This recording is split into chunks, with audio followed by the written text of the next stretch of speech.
The air in the boardroom felt thick with tension, but I was used to it by now. That's what happened when you grew up in a family where every conversation revolved around money, power, and who could grab the biggest piece of it.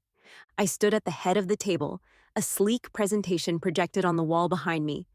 If we shift our focus to modernizing production and targeting emerging markets, we'll not only cut costs, but also increase revenue by at least 20% in the next fiscal year, I said, trying to keep my voice steady. My father, Henry, leaned back in his chair, his expression unreadable as he tapped his pen against the table. My mother, Eleanor, sat beside him, her lips pursed as though she'd just bitten into a lemon. And then there was Clara, my younger sister, sitting quietly with her arms folded, a small, smug smile playing at the corners of her mouth. I ignored her and pressed on. This isn't just about numbers, it's about staying competitive. If we keep operating the way we have for the past decade, we're going to fall behind. I glanced at my parents, hoping to see even a flicker of agreement. But before either of them could respond, Clara spoke up. "Layla," she said, her voice smooth as silk, "that's all very impressive, but I'm not sure you're in the best position to make these suggestions." I frowned, my stomach twisting. What's that supposed to mean? Clara sighed, reaching into her bag and pulling out a folder. I wasn't going to bring this up, but I think it's time we address something serious. She slid the folder across the table, and Henry opened it, his face darkening as he scanned the contents. "These are financial records from the past year," Clara continued, her voice steady but laced with false concern. "There are several large transfers that seem suspicious. All of them lead back to Layla's account." I froze, my heart hammering in my chest. "What? That's ridiculous." Henry's eyes snapped to mine, sharp and accusing. "Is this true, Layla?" "Of course not," I said, my voice rising. "I've never touched the company's accounts without authorization. Whatever those documents say, they're fake." Clara shook her head, feigning disappointment. "I wish that were the case, but the numbers don't lie." "They're lying because you made them up," I shot back, glaring at her. "Enough!" Henry's voice boomed, silencing the room. He stared at me with a look that made my stomach drop. "Layla, we trusted you with this company, and now I find out you've been stealing from us?" I felt the ground shift beneath me. "Dad, please, you have to believe me. I didn't do this. Clara's lying. She's trying to frame me." Eleanor folded her arms, her gaze cold. "Why would Clara lie? She's always been loyal to this family. You, on the other hand, you've always been so ambitious, so eager to take control. Maybe we were blind to what that ambition would lead to." I looked between them, desperate for even a glimmer of doubt in their eyes. "I've worked my entire life to build this company with you. Why would I sabotage it? Why would I betray you?" Henry slammed the folder shut. "I don't want to hear any more excuses. Pack your things, Layla. You're no longer part of this company or this family." His words hit me like a punch to the gut. For a moment, I couldn't even breathe. "You can't be serious," I whispered.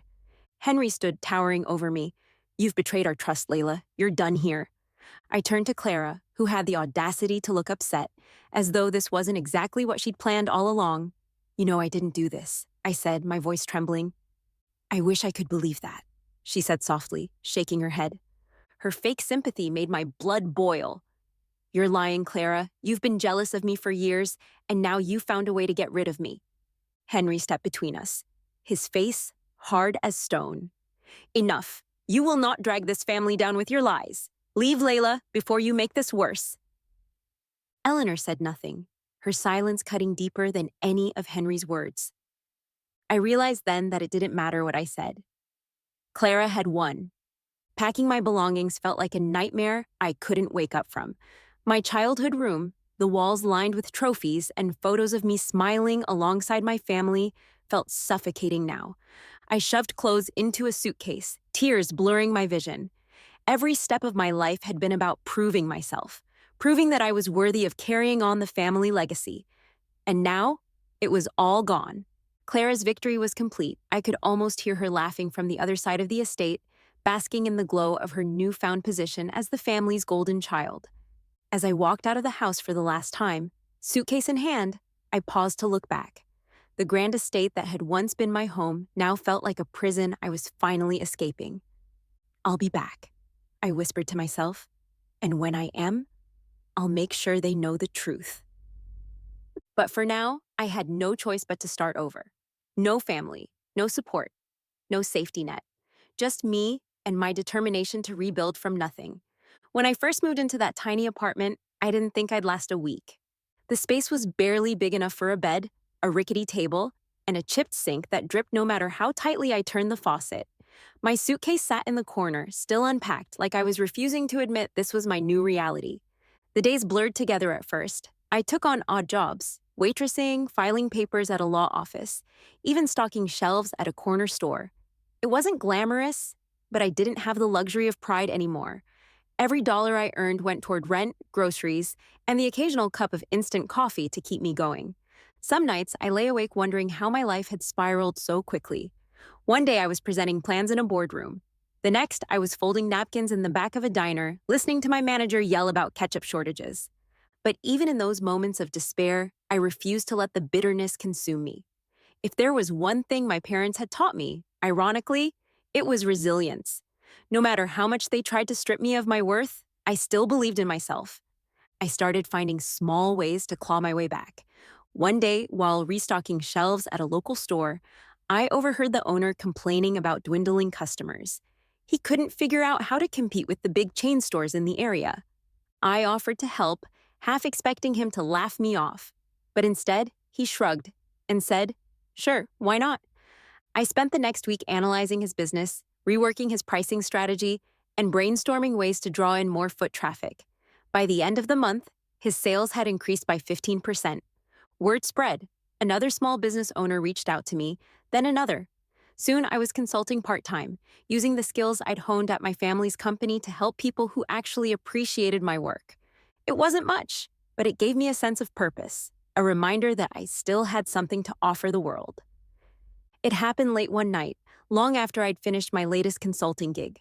I was rummaging through a box of old keepsakes my grandmother had left me, searching for a distraction from the gnawing ache of loneliness. Among the faded photographs and brittle letters, I found it. A small leather-bound journal. The cover was cracked with age, and the pages smelled faintly of lavender, like my grandmother's favorite perfume. Curious, I flipped it open. The entries were written in her neat slanted handwriting, filled with musings about family, life, and the importance of integrity. But what caught my attention were the cryptic passages scattered throughout, references to hidden riches, worthy heirs, and a legacy guarded by time and trial. At first, I thought it was just poetic rambling. But the more I read, the more I realized she was describing something real. There were clues woven into the journal, locations, riddles, and hints about a fortune she had hidden away. It wasn't meant for the entitled or the greedy. It was meant for the heir who could prove themselves through perseverance, hard work, and moral strength.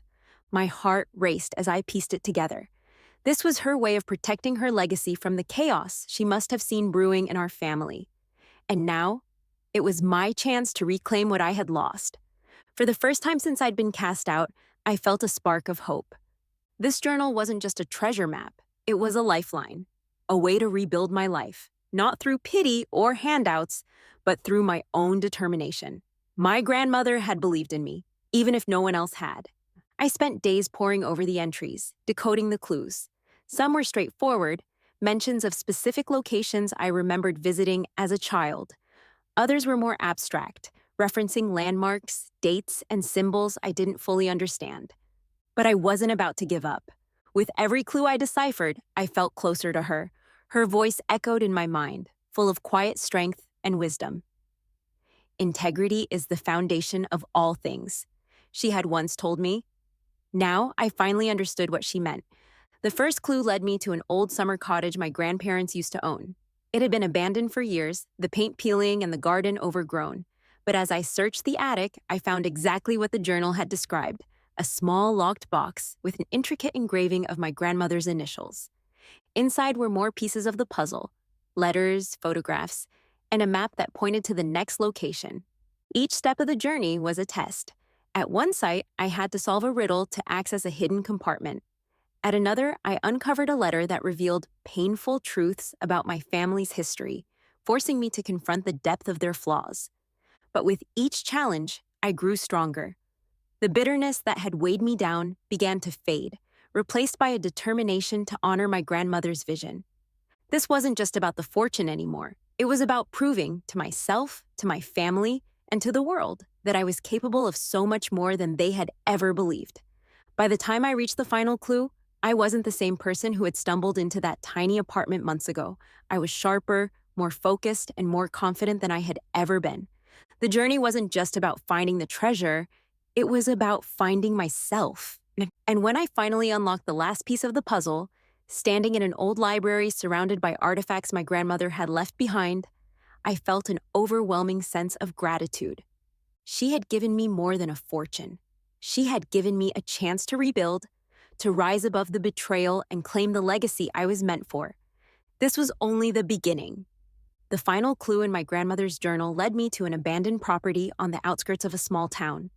The house was hidden behind a grove of ancient trees, the kind of place most people wouldn't give a second glance. But as I stepped onto the overgrown path leading to the front door, I felt an undeniable sense of purpose. The house was in disrepair, windows shattered, ivy climbing up the walls, and the faint smell of mildew lingering in the air. Still, I pressed on. My grandmother's words echoed in my mind. Only the one who values the journey will find the reward. Inside, I found dust-covered furniture, faded wallpaper, and creaky floorboards that groaned under my weight. I followed the journal's instructions carefully, tracing symbols etched into the wooden beams until I found a hidden compartment beneath the stairs. With trembling hands, I pried it open, revealing a metal box. Inside were stacks of gold coins, intricately carved artifacts, and documents that hinted at off-the-books assets my grandmother had secretly built over the years. But it wasn't just wealth I found. There were records, detailed and damning, of shady dealings within the family business. Among them were ledgers that clearly implicated Clara in embezzlement. Large sums funneled into her personal accounts, cleverly disguised but unmistakable to anyone who knew where to look. As I sifted through the treasures, a mixture of emotions surged within me: vindication, anger, and an overwhelming sense of gratitude toward my grandmother. She had seen through Clara long before I ever did, and she had left me the tools to reclaim my life. The fortune wasn't just about the money. It was a chance to start over, to rebuild my life on my terms. I decided to invest strategically, starting with small, promising startups that aligned with my values. I poured money into businesses that prioritized innovation, sustainability, and community impact, everything my family's company had once stood for before greed took over. The returns were almost immediate. Every investment I made seemed to flourish, and my portfolio grew rapidly. I began hiring a team of advisors and experts, people who believed in my vision and were eager to help me succeed. But I wasn't just building wealth. I was building an identity. I adopted a new name for my business ventures, keeping my true identity hidden from the world, and, more importantly, from my family. To them, I was still the outcast, the forgotten daughter who had disappeared without a trace, and I intended to keep it that way until I was ready to reveal the truth. As my wealth grew, so did my ambition. I threw myself into studying the business world, devouring every book, article, and case study I could find. I analyzed market trends, learned negotiation tactics, and studied the strategies of the most successful CEOs in history. Every mistake I had made in the past became a lesson, every setback a stepping stone. The bitterness I had carried from my betrayal began to transform into determination. I started attending networking events and industry conferences, carefully cultivating relationships with influential figures. My confidence grew with each deal I closed, each opportunity I seized. It wasn't long before my name, my new name, began making waves in the corporate world. People whispered about the mysterious investor with an uncanny ability to predict market trends and turn failing businesses into thriving empires. "Who is she?" they would ask, their curiosity tinged with envy. I kept my answers vague, letting the mystery work to my advantage. The less they knew about me, the more power I held. For years, I had operated in survival mode, scraping by and fighting to keep my head above water. But now, everything was different. I wasn't just surviving, I was thriving. And with each success, my focus shifted. This wasn't just about rebuilding my life anymore. It was about reclaiming what had been stolen from me. Clara's face haunted me in quiet moments, Her smug smile and feigned innocence burned into my memory. I thought about the lies she had told, the way she had turned my family against me, and the trust she had betrayed. But I didn't let my anger consume me. Instead, I channeled it into my work, using it as fuel to keep pushing forward. Every dollar I earned, every ally I gained, every victory I achieved brought me one step closer to my ultimate goal. By the time I had established myself as a force to be reckoned with in the business world, I knew it was time to take the next step. I began subtly positioning myself within the same circles as my family's company, quietly observing from a distance as their empire began to crack under the weight of mismanagement and greed. Clara's incompetence was evident to anyone paying attention. Deals were falling through, clients were leaving, and the company's reputation was in shambles. And I was paying very close attention. But I wasn't ready to strike just yet. I wanted to understand the full extent of their weaknesses to ensure that when I made my move, it would be decisive and irreversible. I smiled to myself as I reviewed the latest reports on their declining revenue. My grandmother's words echoed in my mind once more. Integrity is the foundation of all things. I would reclaim my legacy, not through lies or manipulation, but through strategy, resilience, and the strength I had earned. And when the time came to reveal myself, Clara and the rest of my family wouldn't just see what they had lost. They would see the woman I had become. The headlines said it all. Once thriving family empire, now on shaky ground. Clients flee, revenues drop as business faces scandals. Even from a distance, it wasn't hard to see that the company I'd helped build was falling apart. Under Clara's leadership, or lack of it, the cracks were widening. Deals were falling through, clients were jumping ship, and the company's finances were spiraling out of control. But the worst part? Henry and Eleanor didn't see it. Every time a new scandal surfaced, Clara spun the narrative expertly, convincing our parents that she was doing everything in her power to keep the company afloat. "It's the market," she'd say, with that practiced look of concern on her face. Or, "These clients just aren't loyal anymore. They're chasing trends, not values." And they believed her. My father, Henry, still saw her as the golden child, the one who could do no wrong. My mother, Eleanor, echoed his sentiments, assuring him that Clara just needed more time, more support, more understanding. But I knew the truth. Clara wasn't just incompetent. She was greedy. And that greed was dragging the business, and my family's name, through the mud. I decided it was time to act. The first step was quiet, subtle moves behind the scenes that would destabilize Clara's already crumbling empire. I reached out to key clients of the family business, those who had been dissatisfied with Clara's handling of their accounts. With my connections and resources, I offered them something Clara couldn't: stability, innovation, and long-term growth. It didn't take much to win them over. Most of them had been looking for an excuse to leave anyway, and I gave them one. One by one, they signed deals with my companies. Clara noticed, of course. How could she not?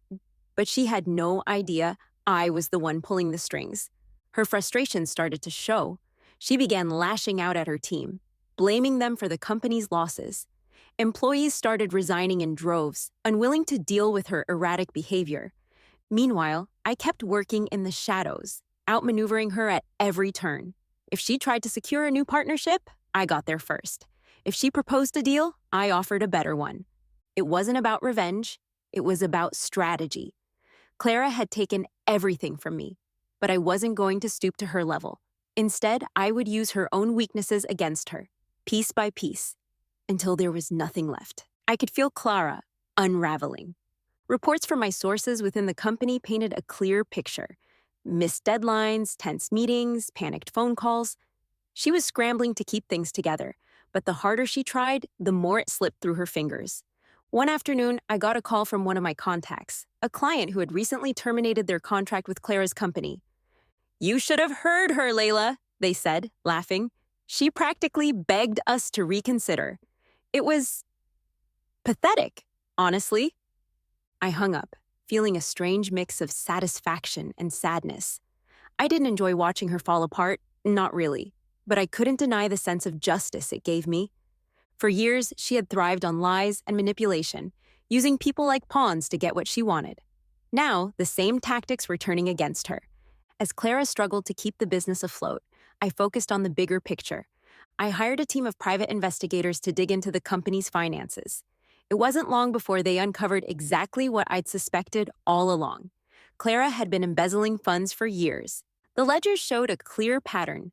Large sums funneled into personal accounts under the guise of operational expenses. She had been bleeding the company dry to fund her extravagant lifestyle. Luxury cars, designer clothes, expensive vacations. In fact, the record suggested that Clara had framed me as a thief to divert attention from her own crimes. It was all there in black and white. The false transactions, the fake audit trails, the carefully crafted lies that had destroyed my life. I stared at the documents, my hands shaking with a mix of anger and vindication. This was it, the proof I needed to expose her once and for all. But I knew better than to act impulsively. Clara was already on the brink of collapse, and I wanted to make sure my next move was decisive. I met with my team, laying out the evidence we had gathered. "We wait," I told them. "Let her dig herself deeper. The bigger the hole, the harder it'll be for her to climb out." They nodded, trusting my judgment. In the meantime, I kept building my own empire, strengthening my position in the industry. Every move I made was calculated, every decision part of a larger plan. Clara's downfall wasn't just about justice, it was about reclaiming my legacy, piece by piece. The day I received an anonymous tip about an upcoming board meeting at the family business, I knew the moment was close.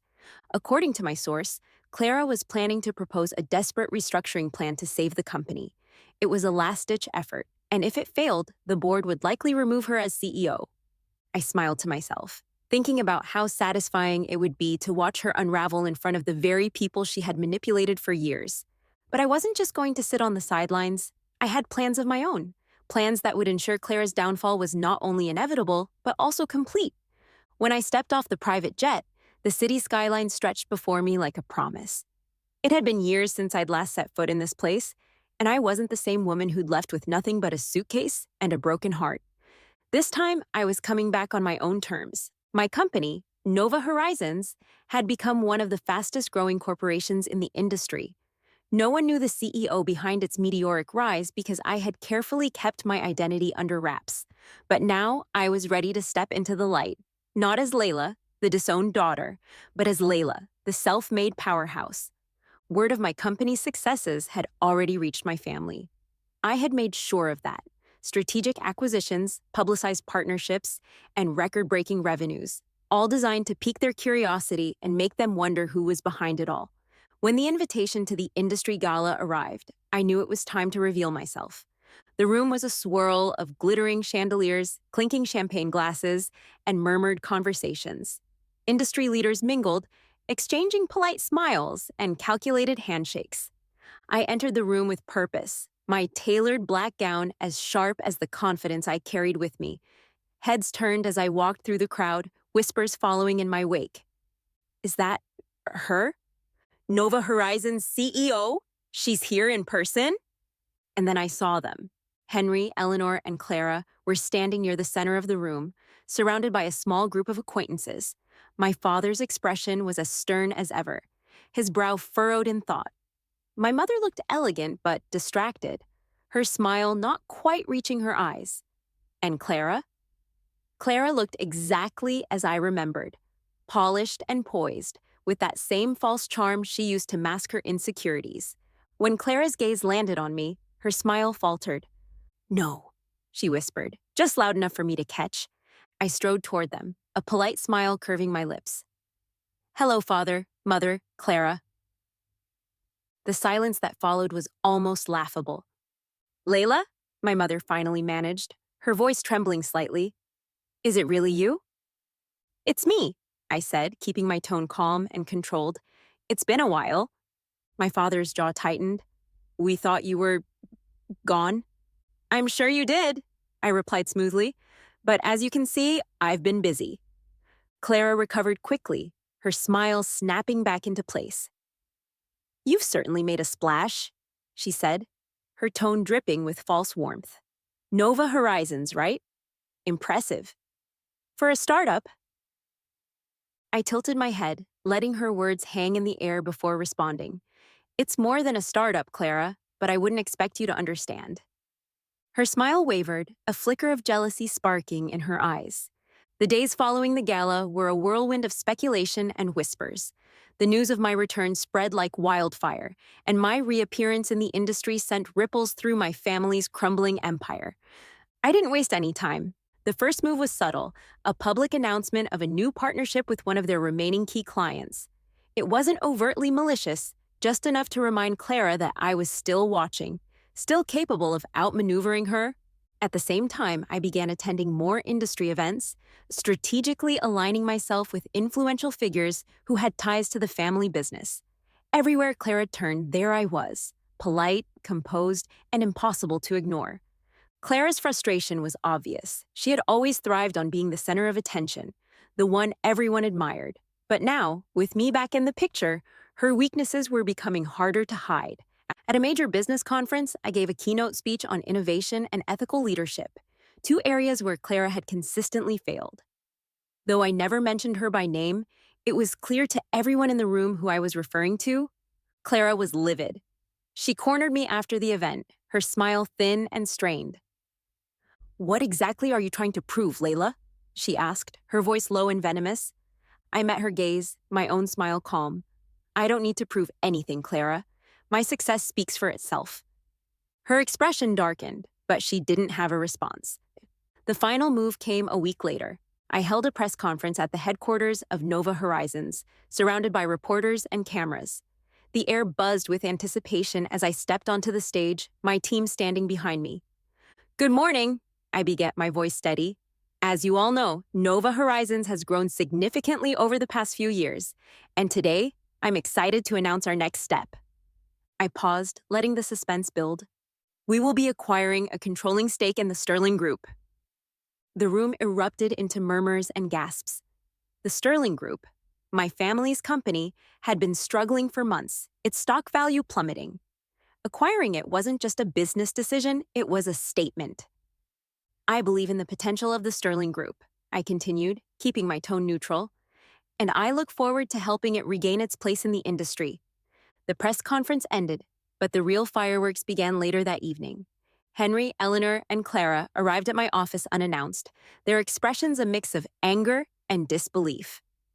"What the hell are you doing, Layla?" my father demanded, his voice sharp. I leaned back in my chair, calm as ever. "Acquiring a struggling company. It's nothing personal, just business." "Don't lie to us," Clara snapped, her composure cracking. "You're doing this to humiliate us." I met her glare with an even gaze. "Clara, I don't need to humiliate you. You've done a fine job of that on your own." My mother stepped forward, her tone pleading. "Layla, please, we're family. We can fix this. Just tell us what you want." I hesitated for a moment, considering her words. Then I stood, crossing the room to face them. "What I want," I said softly, "is for you to see what happens when you cast someone aside. You thought I was nothing. Now I own everything you took from me, and more." The room fell silent, the weight of my words hanging heavy in the air. "This isn't over," Clara spat, but her voice lacked conviction. I smiled, stepping aside to hold the door open for them. "Oh, it is. You just don't know it yet." The room was silent, the kind of silence that buzzed with tension, like the air before a storm. I had arranged the meeting in the boardroom of Sterling Group's headquarters, my company now, and I sat at the head of the long, polished table. Henry and Eleanor sat to my left, their faces etched with confusion and unease. Clara sat across from me, her expression carefully composed, though I noticed the faint twitch of her jaw. "Thank you all for coming," I began, my voice steady and calm. "What is this about, Layla?" Henry asked, his tone sharp. "We've had enough of your games." "It's not a game, Father," I said, leaning forward. "This is about the truth, something that's been buried for far too long." I reached into the folder in front of me and pulled out the first set of documents, sliding them across the table toward Henry and Eleanor. "What is this?" Eleanor asked, her hands trembling as she picked up the papers. "It's a detailed audit of Sterling Group's accounts over the past 5 years," I explained. "Specifically, the accounts Clara has been managing." Clara stiffened in her chair, but she didn't say anything. Not yet. Eleanor's eyes scanned the documents, her face paling with every page she turned. Henry leaned over her shoulder, his frown deepening. These numbers, this can't be right, Henry muttered. Oh, it's right, I said, my tone hardening. Clara has been embezzling funds from the company for years. Millions of dollars, siphoned into her personal accounts under the guise of operational expenses. That's a lie, Clara snapped, her voice rising. I met her glare head on. It's not a lie. The evidence is all there. Bank statements, transaction records, even emails approving the transfers. And if that's not enough, I have testimony from former employees who were coerced into falsifying reports to cover her tracks. Henry and Eleanor looked at Clara, their expressions a mix of shock and disbelief. Is this true? Henry demanded, his voice shaking. Clara's composure cracked. Of course not. She's making this up. She's always been jealous of me, trying to ruin me because she couldn't handle being second best. Second best? I repeated, a bitter laugh escaping me. Clara, you framed me for theft to cover up your crimes. You destroyed my reputation, had me disowned, and took everything I worked for. And now you want to play the victim? Eleanor gasped, her hand flying to her mouth. Clara, is that true? I did no such thing, Clara insisted, but her voice wavered. I slid another folder across the table. Here's the proof, in case you still need convincing. Copies of the original falsified reports, with your signature on every single one. Clara stared at the folder like it was a bomb about to explode. This is absurd, she said weakly. You're just trying to manipulate them. No, Henry interrupted, his voice cold and low. Enough, Clara. I want the truth. For a moment, Clara floundered, her mouth opening and closing as if searching for the right words. But there were no words that could save her now. The weight of the evidence was impossible to ignore. Henry sank back in his chair, his face pale and drawn. Eleanor looked as though she might cry, her hands clutching the papers as though they might dissolve in her grasp. How could you do this? Henry whispered, his voice hoarse. To your own family? Clara's facade crumbled. I didn't mean for it to get this bad, she said, her voice trembling. I just needed the money, and then it spiraled, and I didn't know how to stop. You didn't know how to stop, Eleanor repeated, her voice rising with anger. You framed your sister, Clara. You ruined her life. Clara turned to me, desperation in her eyes. Layla, please. You have to understand. Understand? I snapped. I understand perfectly, Clara. You were so obsessed with being the favorite, with having it all, that you didn't care who you hurt along the way. You didn't just betray me. You betrayed the company, our parents, and everyone who trusted you. The room fell silent again, the weight of the truth pressing down on all of us. I stood, pacing slowly around the room as I spoke. This company is on the brink of collapse because of Clara's greed and incompetence, but I'm offering you a way out. Henry looked up at me, his eyes narrowing. What do you mean? I stopped at the head of the table, meeting his gaze. Step aside, let me take control of the company. I'll clean up Clara's mess, restore its reputation, and make sure it thrives again. And if we don't?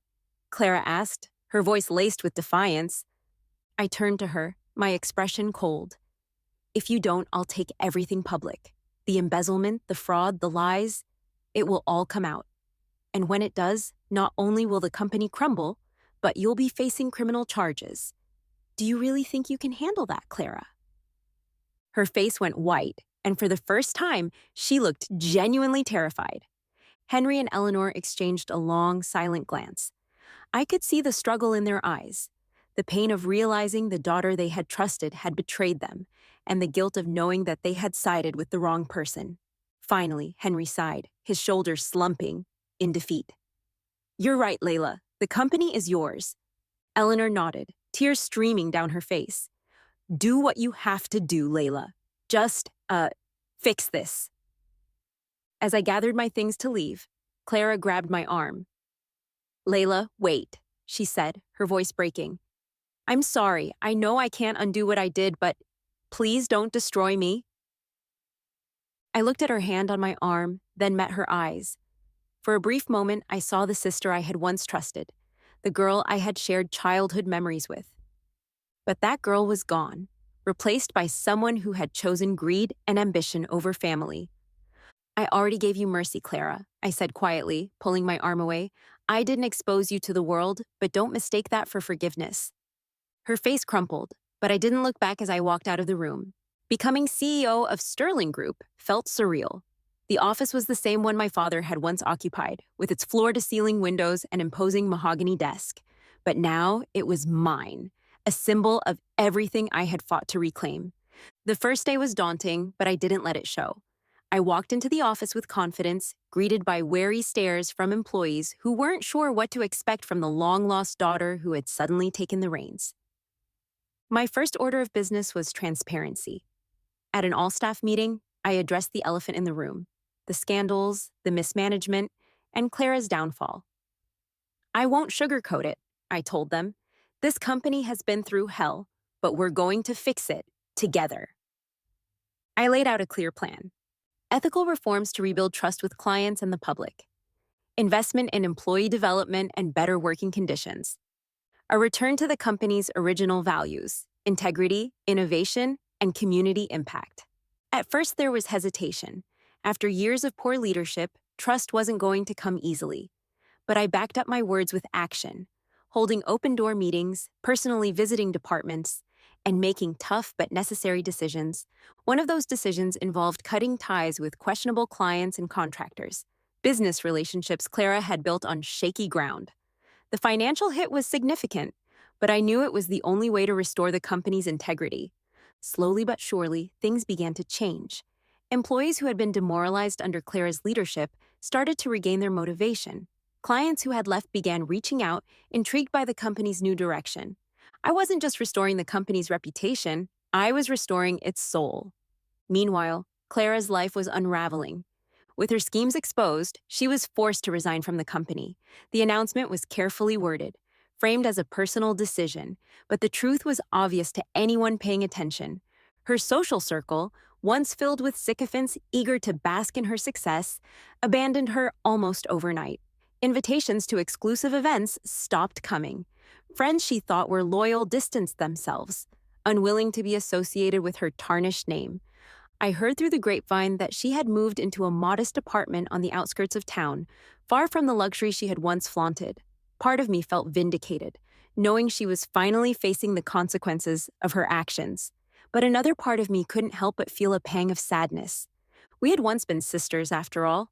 As Sterling Group stabilized, I turned my attention to the relationships I had neglected during my fight for survival, starting with my parents. Henry and Eleanor had been quieter since the confrontation. They avoided the office, leaving me to handle the transition on my own. When I finally invited them to dinner at my home, they arrived looking nervous, as though they weren't sure if they would be welcome. "Thank you for inviting us," my mother said softly as we sat down. "I wasn't sure if you'd want to see us." I poured us all glasses of wine, taking a moment to collect my thoughts before responding. "I didn't ask you here to rehash the past," I said. "What's done is done. But if we're going to move forward as a family, there need to be some changes." My father frowned, clearly uncomfortable. "What do you mean?" "I mean boundaries," I replied firmly. "For years, I bent over backward trying to earn your approval, and when Clara framed me, you didn't even give me the benefit of the doubt. I'm not going to pretend that didn't hurt. But I've grown a lot since then, and I've learned I don't need your approval to succeed." Eleanor's eyes filled with tears. "Layla, we were wrong. We let Clara manipulate us and we failed you. I'll never forgive myself for that." I nodded, appreciating her honesty. "I don't expect forgiveness to come overnight, but I'm willing to try, if you are." Henry cleared his throat, his voice gruff. "You've proven yourself, Layla. I'm proud of you. I should have said that a long time ago." Hearing those words was bittersweet. I had spent years craving my father's approval, but now that I had it, I realized I didn't need it anymore. Still, it was a step forward. Over the next few months, our relationship began to heal. My parents started attending family dinners regularly, and while things were still strained at times, there was a newfound respect between us. I made it clear that I would no longer tolerate favoritism or manipulation. "This is my company now. I told them during one particularly candid conversation, and I'll run it my way. If you can't support that, then stay out of it. To my surprise, they agreed without argument. As for Clara, I kept my distance. She reached out once, sending a carefully worded email asking for a meeting. "I just want to talk," she wrote. "Maybe we can find a way to move forward." I deleted the email without replying. Forgiveness might come eventually, but I wasn't ready to open that door yet. By the end of the year, Sterling Group was thriving again. Revenues were up, employee satisfaction had improved, and the company's public image was stronger than ever. At our annual gala, I stood on the stage in front of hundreds of employees, clients, and partners. Looking out at the crowd, I felt a surge of pride, not just for what I had accomplished, but for the legacy I had reclaimed. "This company isn't just about profits," I said during my speech. "It's about people. It's about integrity, innovation, and building something that lasts. That's the legacy we're restoring, and I couldn't do it without all of you." The applause that followed was thunderous, and for the first time in years, I felt a sense of peace.